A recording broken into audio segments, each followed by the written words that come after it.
what's going on? Joe Coffey here for PremierGuitar.com. We're checking out some new stuff from ToneGrinder. I've got the owner, president of the company with me here, Daryl Ford. How you doing, Daryl? Thank you. Doing great. I've had a lot of people say, stop by the ToneGrinder booth to see what's shaking. It looks like you've got some gizmos here where tubes are supposed to be. Break it down for me. Well, here's what we have. What I call this is my tube for the 21st century.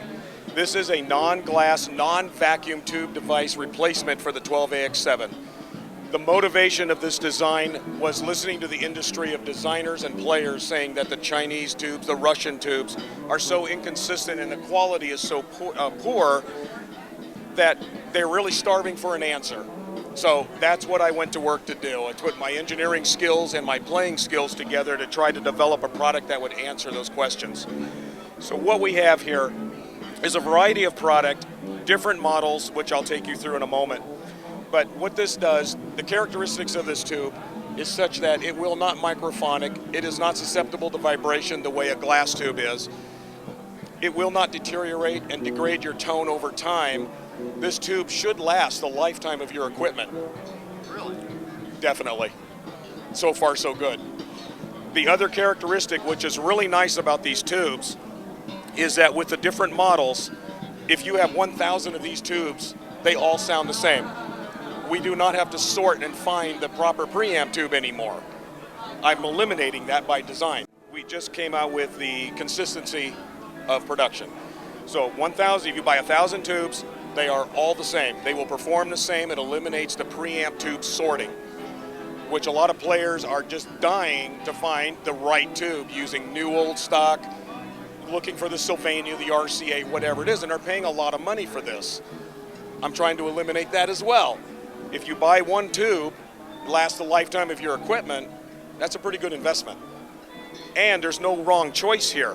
It's just a characteristic of what you like in your amplifier and the performance that you like in your amplifier, and you can change it anytime you want, knowing that you can come back and you will have that same tone quality year after year, especially if you have your favorite amplifier and you don't know what is going on with it.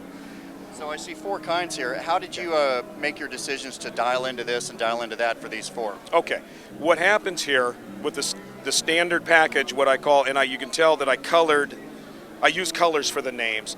What that represents is the triode characteristics, how the tube performs basically.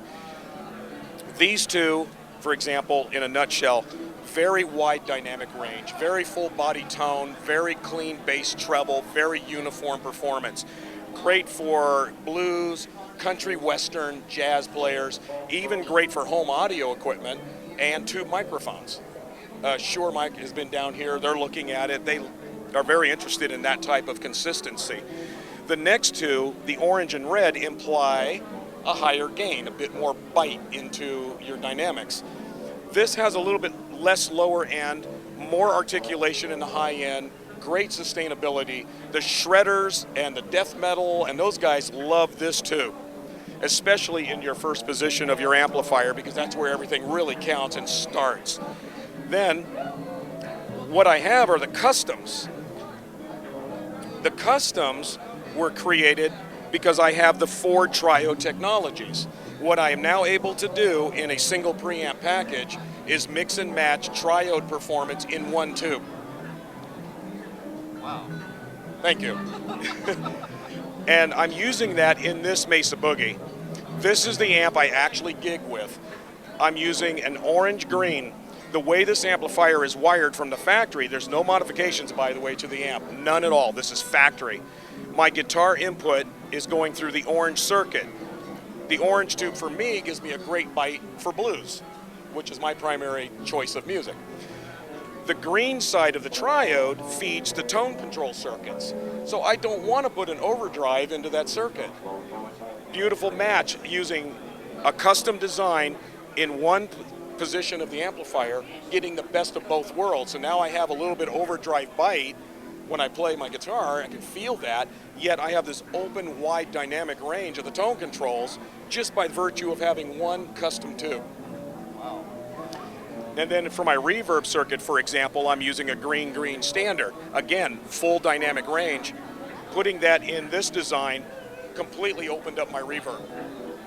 It's like having a reverb and a half. It's really cool to experience this. And what it's doing, frankly, is it's just bringing out the characteristics of the amplifier that you never knew it had. I have a customer who gave me the best description, which I'll share with you.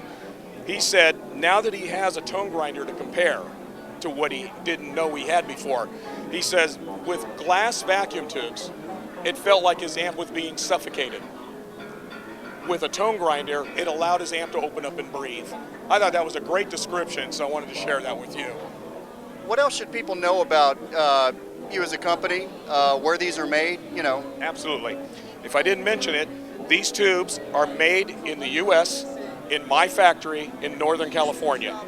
I'm in Sonoma County. All WattGrinder engineering products will be made and are made in the U.S. I am one of those that are dedicated to bringing production back to this country. What about pricing and availability? Okay, availability, they're in production now. They're available to ship immediately. We've been in production on them actually for a little while now. Pricing, the retail price of a standard tube, excuse my voice please, $139 street. Retail of the customs are $219. And then of course I'm working with my wholesalers and whatnot, so, but that is the retail price at this point. All right, and what's your website? The website is www.wattgrinder.com. All right, thanks a lot, man. Appreciate it. Thank you so much. I'm Joe Coffey. You're watching PremierGuitar.com.